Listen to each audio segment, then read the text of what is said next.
Hey everyone, I'd like to give a shout out to our beautiful friend Carolyn Gimarelli, who is helping us out with guest art this week.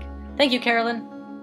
The time has come for us to talk about water. This has been one of those things that has caused some disputes in the comments and discussions ever since episode 1, when I brought up Dr. Emoto, who spent his life researching water and demonstrated that by projecting love onto water and freezing the water, it would cause the water to freeze in beautiful patterns.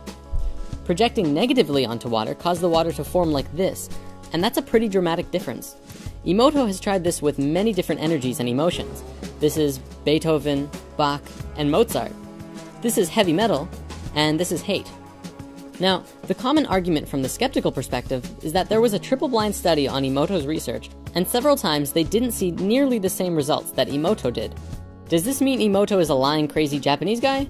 Not necessarily. He seems like a pretty level-headed guy.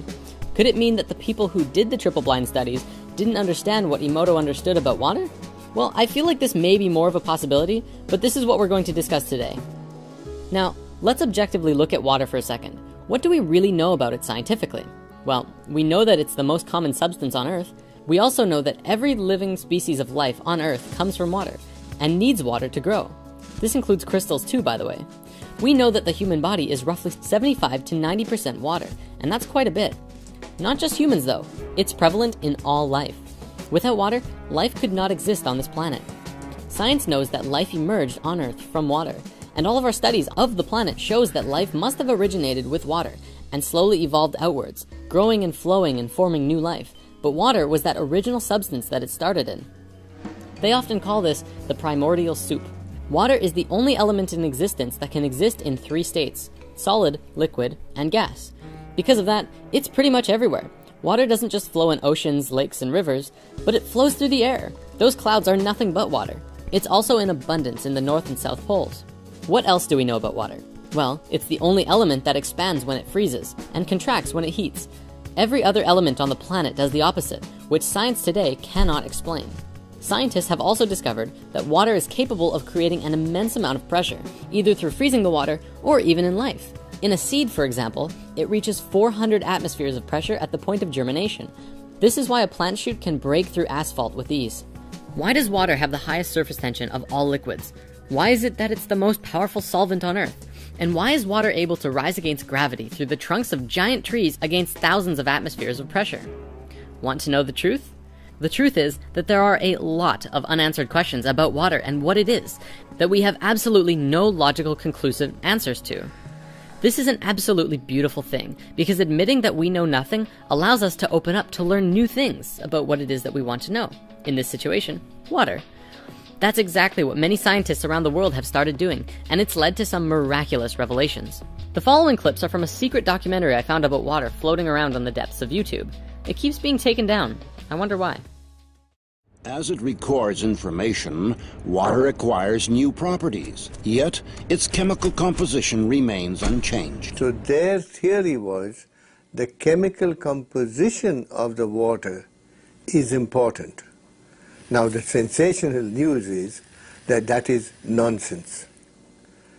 The structure of water is much more important than the chemical composition.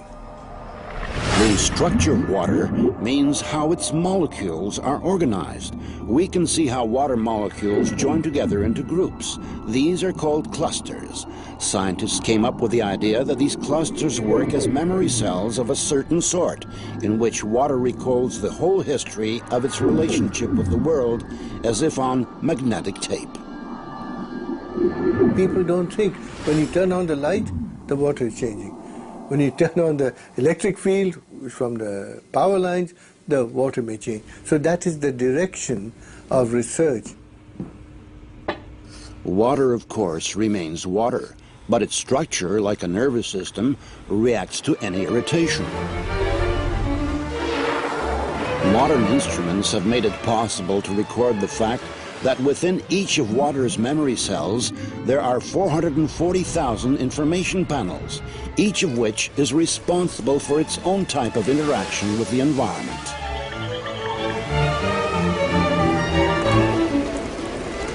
If you consider a cluster as a group of specific molecules, then it can survive only a short amount of time. But if you consider it as a structure whereby molecules can leave and other molecules come in, the cluster can last effectively for a very long time. The stability of the cluster structures confirmed the hypothesis that water is capable of recording and storing information. It may be the single most malleable computer, which can, it's like a computer memory. It's the memory of information. We must know how it is arranged. It is like the alphabet. If I give you the alphabet, you don't know a word, you don't know a letter, you don't know a sentence. So the molecular structure is the alphabet of water. And you must make a sentence out of water, and you can change a sentence. See, it's not just Emoto who's doing research on water, but many scientists, especially a lot of Russian scientists too, are hammering out amazing water discoveries every day. Emoto kind of led the way publicly when it came to the crystallized water freezing though, which opened up many avenues of public discussion. Now that we've looked at the light side of things, it's time to take a look at the darkness. Remember, everything is energy and all energy can be transmuted from light to dark, or vice versa.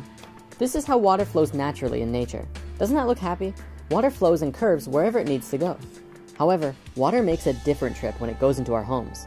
It goes like this. Lots and lots and lots of right angle turns and hard edges.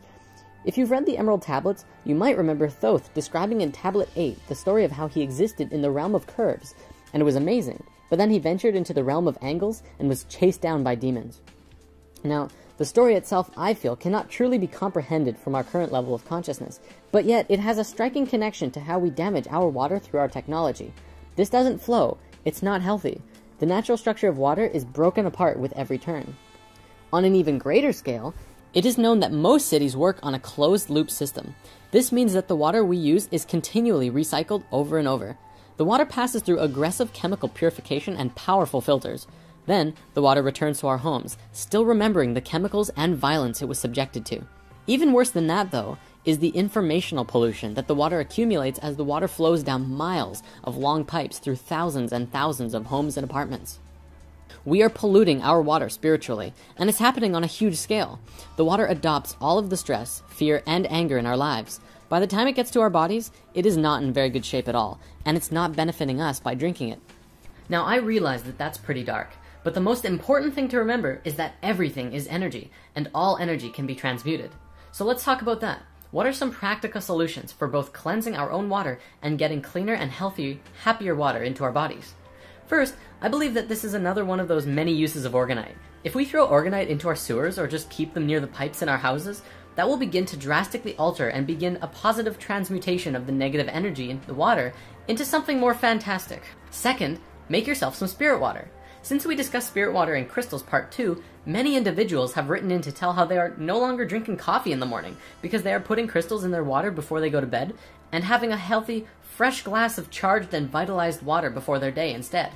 By bringing that healthy energy into your being, you're able to use that frequency and make yourself healthier and think clearer, and bring more high frequency and happiness into your life and all those around you, which in turn will spread more love. If our ancestors were able to make healing water using silver jars, what's to stop us from doing it too? Third, I think it would be amazing to do a weekly water meditation. Every Sunday, I'm going to go into meditation and put my intention and focus on healing and rejuvenating the water of the planet.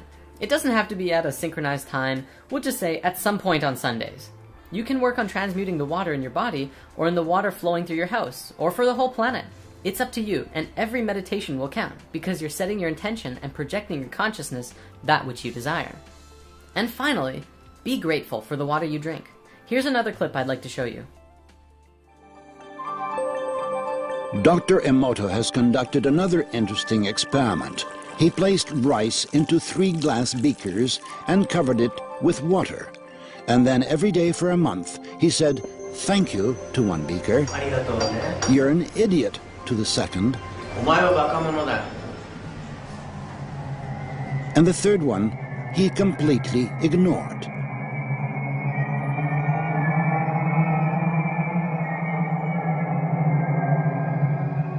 After 1 month, the rice that had been thanked began to ferment, giving off a strong, pleasant aroma.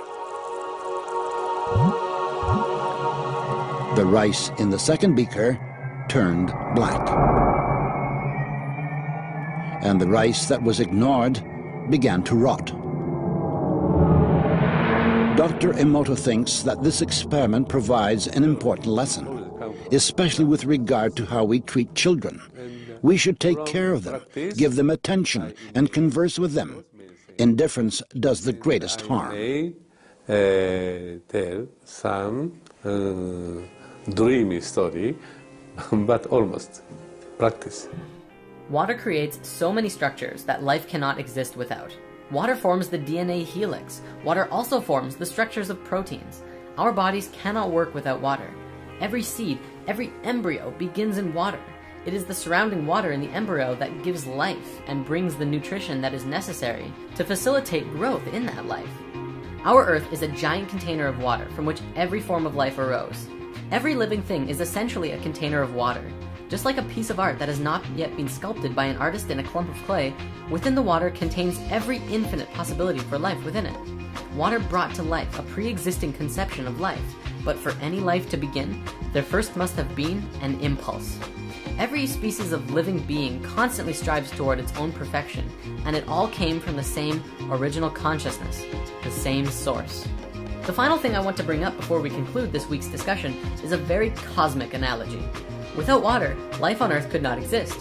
The only other element that is absolutely necessary for life is the sun. Without the sun, we could not have life, and in a poetic and beautiful way, this is the cosmic father and mother of life on Earth. Think about it. In biological reproduction, you need a man and a woman. The male provides the seed, and the female provides the egg. And together they do a dance and form new life. The sun is the male aspect, bringing the cosmic life force energy to Mother Earth. Mother Earth is, of course, the mother, providing the egg where the new life will grow. And water could be likened to the placenta, from which all life grows in. The surface of the Earth where life grows is the womb for the life on the planet. As above, so below. Mother, father, child equals Earth, sun, new life. And that's us, as well as all of the animals and wildlife and crystals and everything living on this planet. Modern science and society is relatively skeptical, to say the least, of the messages from water. But when you look at it as a whole, I feel that Emoto's work is just scratching the tip of the iceberg when it comes to understanding water. To look at these frozen water crystals and brush it off as a pseudoscience is incredibly dismissive of a much larger understanding about what water is and what role it plays in the evolution of life itself. It is life. It is you.